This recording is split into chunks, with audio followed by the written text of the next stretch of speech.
Ranveer. Yes captain Ram. एक number note करो। Tell me sir. मुझे कंप्लीट कॉल डिटेल्स चाहिए। यस सर, मैं आपको बताता हूँ। डिटेल मिलते ही मुझे मेल करना। Okay sir.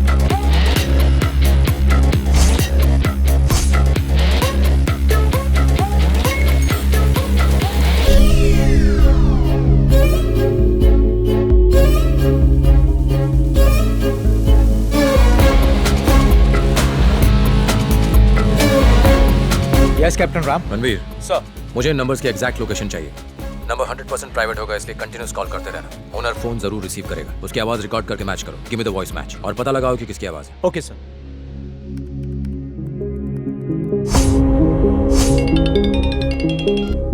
यस रणवीर। मैंने पता लगा लिया है सर। अभी वो latitude 13.0441 degree north sir. Okay. और voice match? And the voice match is also found sir. कौन है?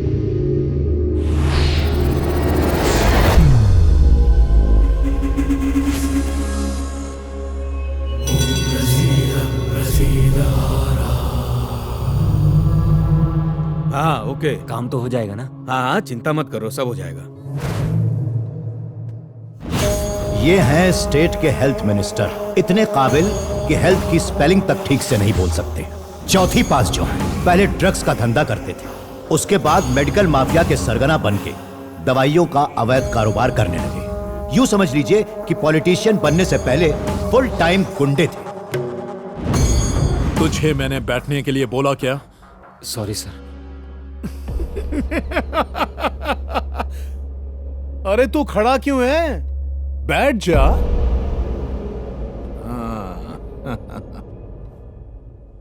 शनि का प्रकोप पिछले 9 सालों से।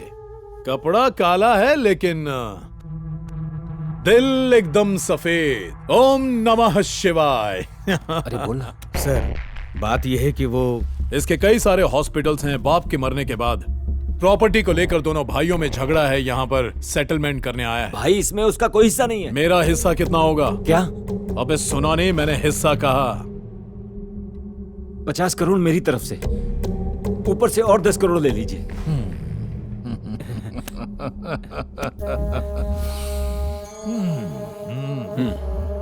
मेरा काम तो हो जाएगा ना सर? Thank you sir. यहाँ आकर बहुत खुशी हुई। आपका एहसान मैं जिंदगी भर नहीं भूल सकता। नमः शिवाय। हाँ।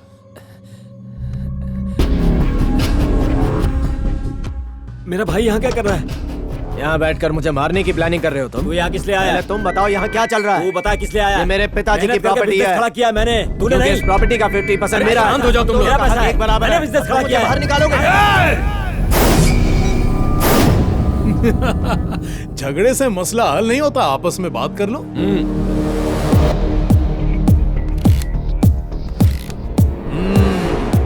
कॉफी लोगे? ले आओ। जरा कॉफी लेके आना।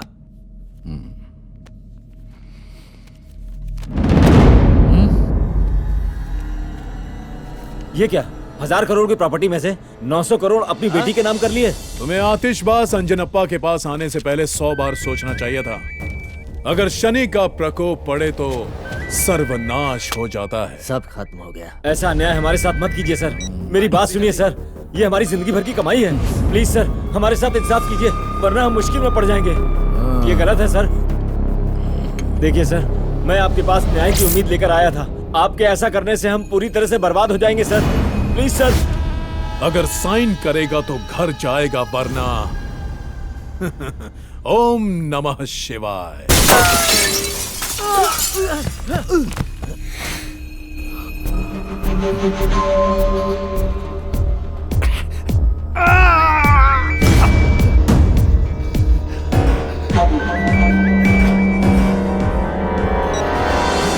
गलती से भी ये मत सोचना कि तू बच गया। चाहता तो अभी तुझे मौत के घाट उतार देता। कौन है तू? आइए सत्यमूर्ति का भाई। तूने मेरे भाई को मारा, तुझे मार के उनकी मौत का बदला जरूर लूंगा। तेरी हिम्मत कैसे हुई मुझे धमकाने की? क्या सबूत है तेरे पास? बोल। मेरे भाई की मौत के 1 मिनट बाद तुझे उसी नंबर से कॉल आया था जिस नंबर से मेरे भाई को आया था। जिसने भी तुझे कॉल किया उसका पूरा रिकॉर्ड मेरे फोन में है। मैंने तुझे प्रूफ देने के लिए फोन नहीं किया, ये बताने के लिए किया कि तेरी लाइफ में मेरी एंट्री हो चुकी है। तेरी जिंदगी की उल्टी गिनती शुरू।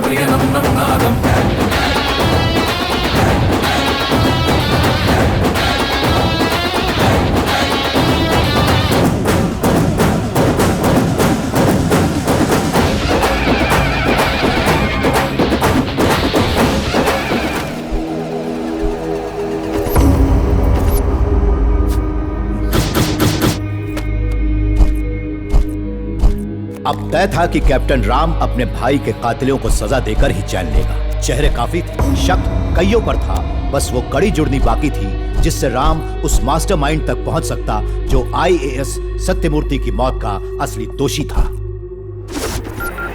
Business tycoon, industrialist, textile king, आदमी एक काम अनेक, शहर के नामी गिरामी हस्तियों में इनका नाम शुमार है। उठो। ये रेगिस्तान में भी हाथ डालता है तो वहां भी पानी निकल जाता है। तुम जानते हो यहाँ क्या हुआ? क्या हुआ? यहाँ दिन दहाड़े मेरे घर में गोलियां चल रही हैं और डरा रहा है मुझे। कौन है वो? IAS सत्यमूर्ति का भाई para commando Ram. Shah industries और शाह एम्पायर के मालिक अमृत शाह। उसने यहाँ आके बहुत बड़ी गलती कर दी। आज के बाद वो एक कदम क्या 1 इंच भी नहीं चल पाएगा। Let's put an end. जो करना है जल्दी करो। लेकिन वाइट कॉलर होने के साथ साथ ये हेल्थ मिनिस्टर के पार्टनर भी हैं।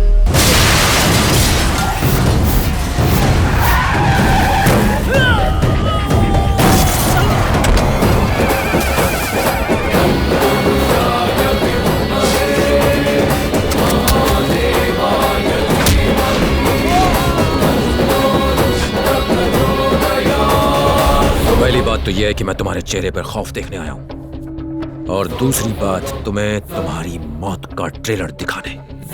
तुमने 2 बड़ी गलतियां की, पहले अपने देश से गद्दारी और दूसरा मेरे भाई की हत्या। दोनों की सजा मिलेगी। तुमने मेरे भाई को तो मार दिया मगर उसके मकसद को नहीं, और उसे मैं पूरा करूंगा। क्या करेगा तू? तेरा भाई जब लापता हुआ तभी तुझे समझ लेना चाहिए था कि मैं क्या कर सकता हूं। तूने एक ऐसे फौजी से दुश्मनी ली है जो अपने देश के लिए अपने बॉर्डर पर लड़ता है, कोई गली का गुंडा नहीं है। दुश्मन चाहे कितना भी अच्छा हो, हम उसे मारने में 1 सेकंड का वक्त जाया नहीं करते, ना ही उस पर रत्ती भर दया दिखाते हैं। तुम दोनों तो इस देश के गद्दार हो, विश्वासघात किया तुमने इस मिट्टी के साथ। बहुत अय्याशी कर ली तूने, लेकिन अब तेरी मौत बहुत भयानक होगी। इतनी भयानक कि तेरी रूह कांप जाएगी। तेरी रूह कांप जाएगी।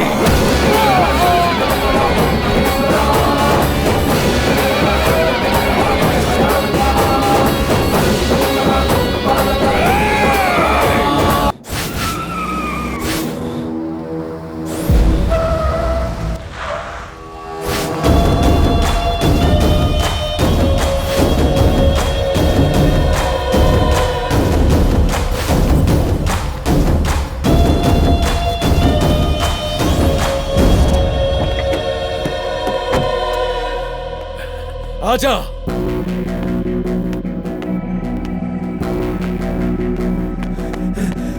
भैया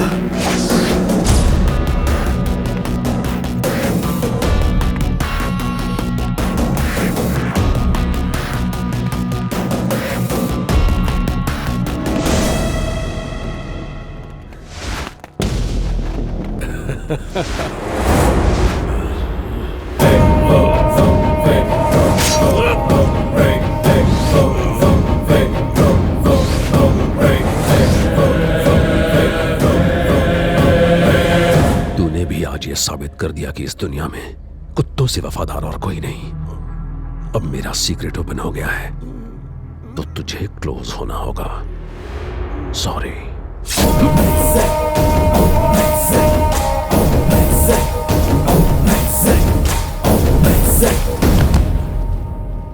मैंने इससे कहा था कि हमेशा बड़ों की बात माननी चाहिए, लेकिन देखो, ओम नमः शिवाय।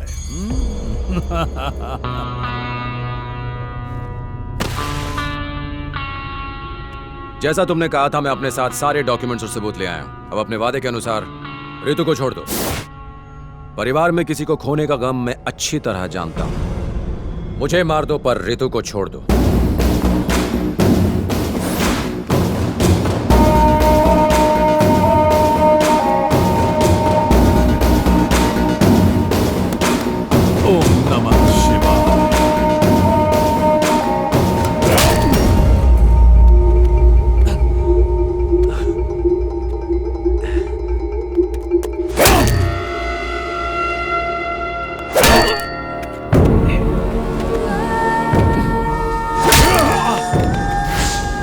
तुझे इतनी आसानी से नहीं मारूंगा। तूने मेरे गिरेबान में हाथ डालने की गुस्ताखी की है ना? तेरी तो एक तो पहले ही शनि का प्रकोप चढ़ा हुआ है, उस पर तू मौत बनकर मंडरा रहा है। बहुत सताया तूने, अब तुझे पता चलेगा कि तूने किससे बदला लिया।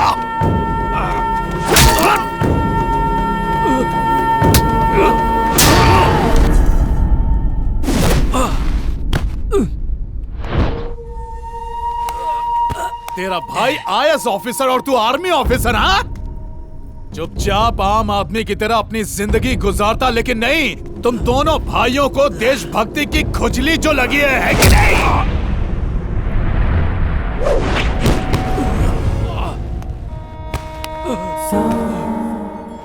तू अपनी ताकत बॉर्डर पर ही दिखा सकता है, यहां नहीं।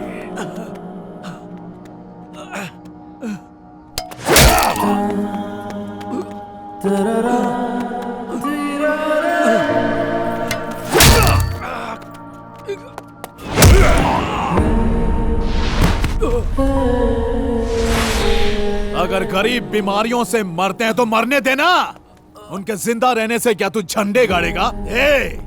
इस देश में सब्जियों के दाम महंगे हो जाए तो लोग स्ट्राइक करते हैं, पेट्रोल डीजल के दाम बढ़ जाए तो लोग स्ट्राइक करते हैं, हाँ? मगर क्या कभी दवाइयों के दाम बढ़ने पर स्ट्राइक करते हैं? बोल नहीं ना, क्योंकि वो डरते हैं अपनी मौत से।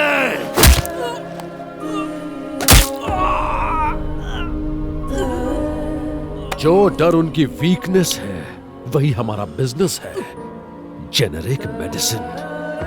तेरे भाई का यही सपना था ना? अब तेरे बच्चों को क्या, पोतों को भी नसीब नहीं होगा, क्योंकि ये मेरा रचा हुआ चक्रव्यूह है, इसे कोई नहीं भेद सकता।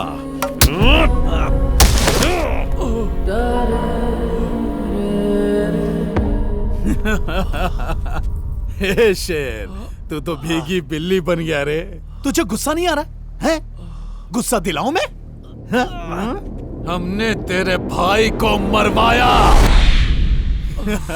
उसे मारकर सुसाइड का रूप देने वाले हम दोनों हैं। गुस्सा नहीं आ रहा है? हाँ? गुस्सा नहीं आ रहा तुझे? बोल। तुम चाहे मेरी जान ले लो, रितु को छोड़ दो। थू, मुझे तो लगा था कि तू शेर है, चूहा निकला। भैया जाने दो इसे, मर गया ये, छोड़ो। देख क्या रहा बे, इसकी पिक्चर खत्म कर।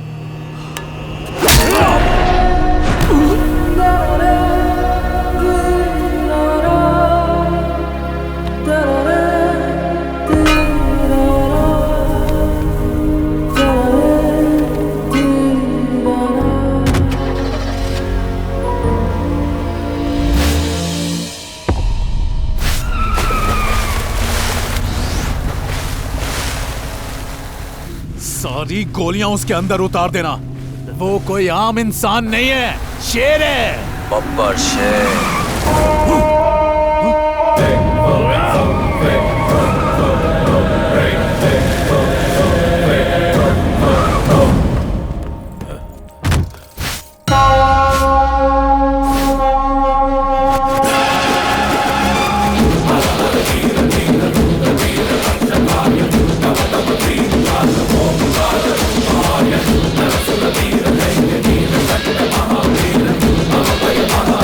भैया ये क्या सिर्फ 10 सेकंड के अंदर?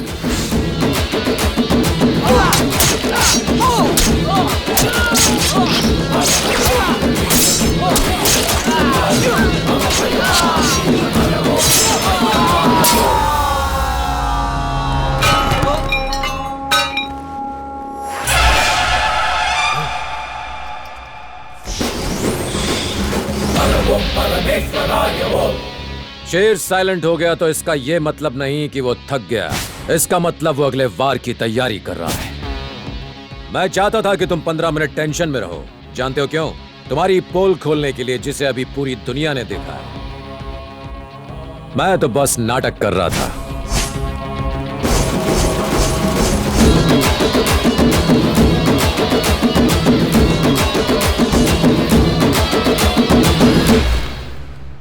मैं आज तुम दोनों को कुछ दिखाना चाहता हूं। ध्यान से सुनना। हम सैनिक तुम्हारे परिवारों की जान बचाने के लिए बॉर्डर पर अपनी जान दांव पर लगा देते हैं। तो कोई हमारे परिवार पर आंख उठाए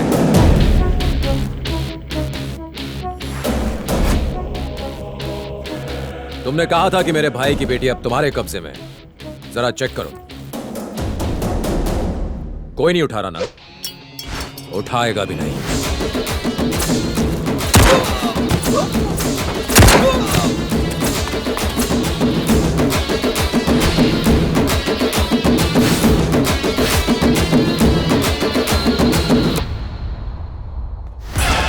अगर देश के सैनिक बिकने लगे तो इस देश में कुछ नहीं बचेगा, उसके टुकड़े हो जाएंगे।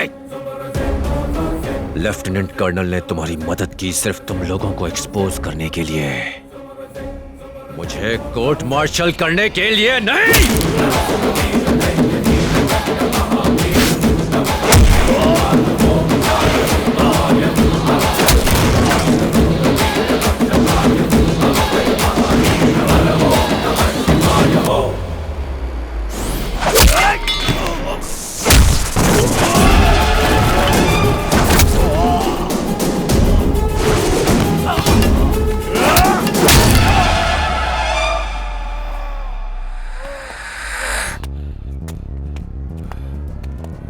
दवाइयां तेरे लिए सिर्फ एक धंधा है। लोगों की जान बचाने के लिए कर्फ्यू में भी मेडिकल की दुकान खुली रहती है, और तुम लोगों ने मेडिसिन का गैर कानूनी कारोबार बना रखा है।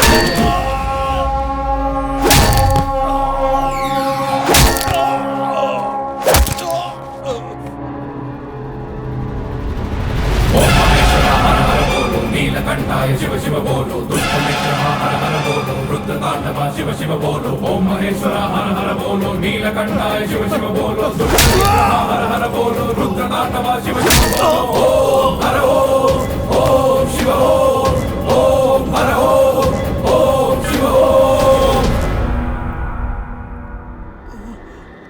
अब पूरी दुनिया को तेरे बारे में पता चल गया। तुझे जिताकर उन्होंने बहुत बड़ी गलती की। तू उनको तभी दवाइयां देगा जब वो स्ट्राइक करेंगे। वो स्ट्राइक करेंगे, सड़कों पर उतर कर स्ट्राइक करेंगे। मेरे भाई का सपना पूरा होगा। मैं किसी देशद्रोही को चैन से जीने नहीं दूंगा। वो ईमानदार थे, ईमानदारी से जनता की सेवा की और उनके लिए अपनी जान दी। ये मेरे भाई की तरफ से।